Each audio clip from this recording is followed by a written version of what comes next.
pure God power.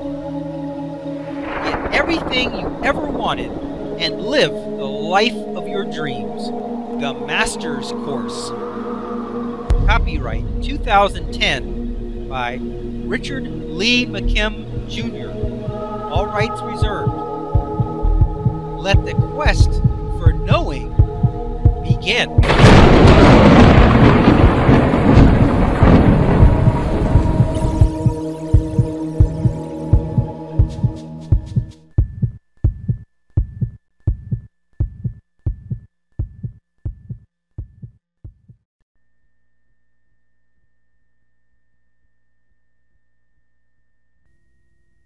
This explanation is continued from the prior segment. For best results, watch the prior segment, number 18, first. So the world, you have to realize the world really is yours. You will see who you think you will see. Things that you think exist will exist. Things that you don't think exist don't exist. You really are tailoring your entire world. You're not living in somebody else's world.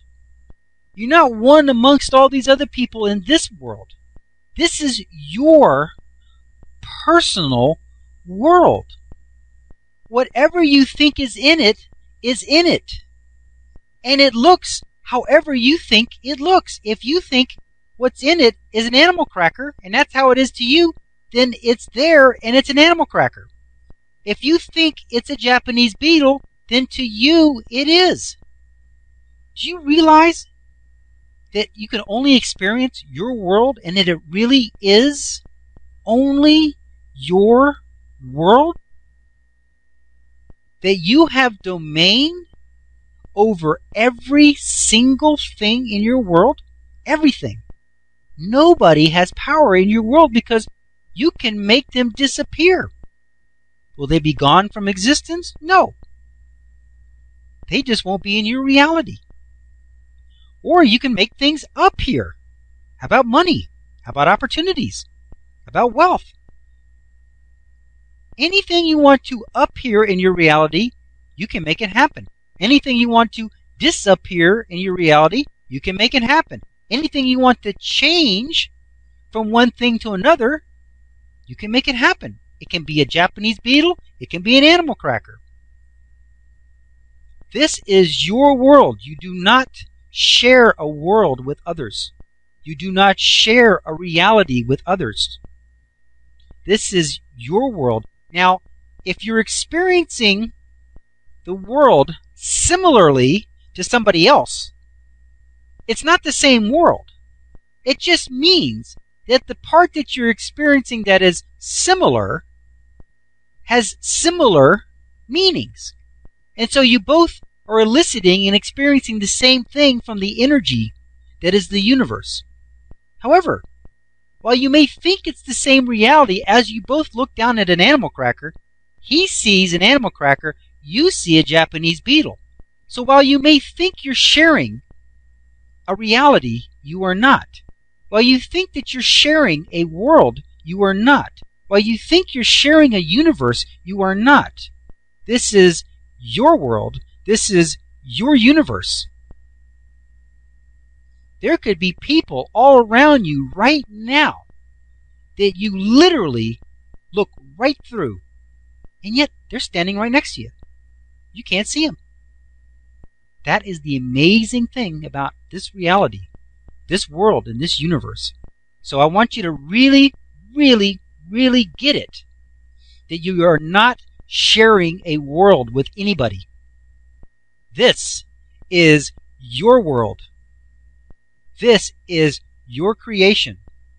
And it can be anything that you want it to be.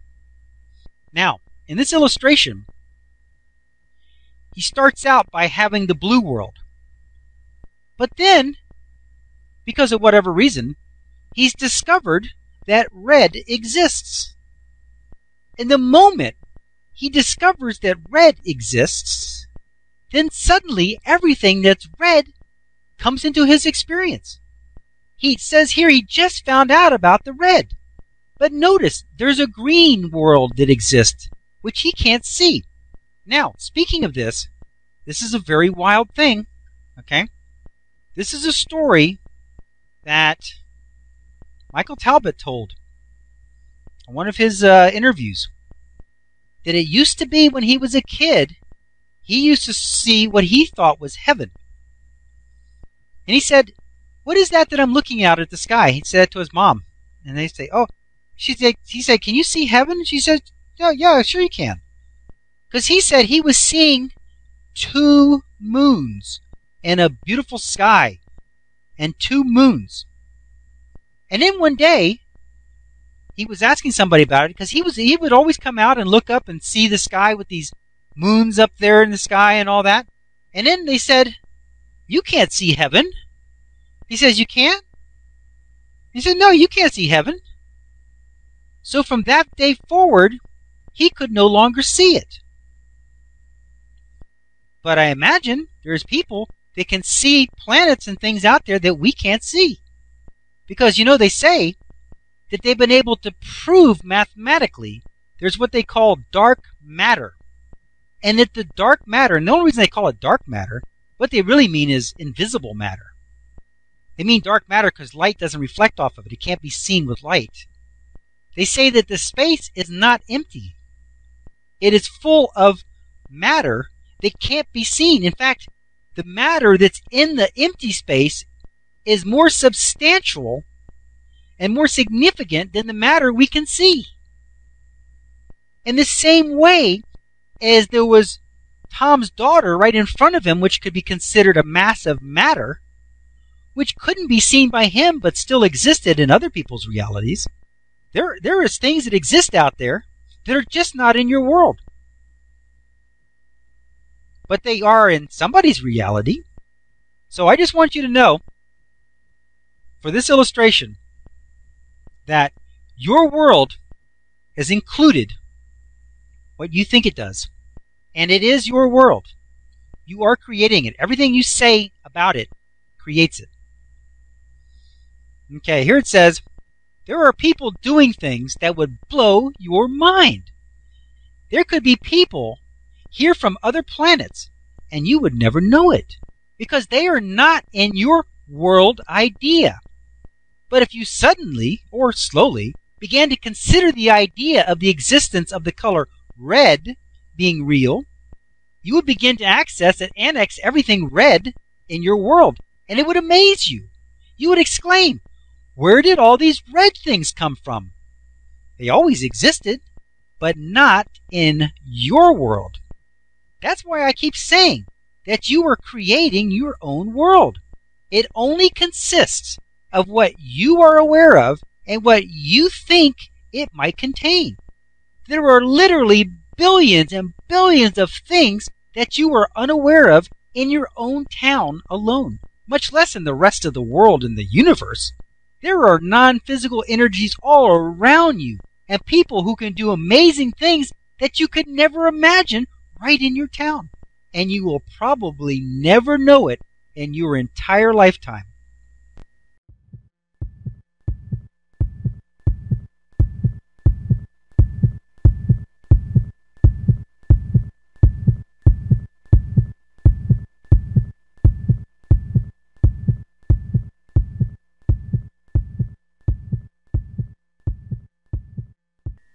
To continue, go to How to Use Your God Power, chapter number 12, segment number 20. Let your quest for knowing continue.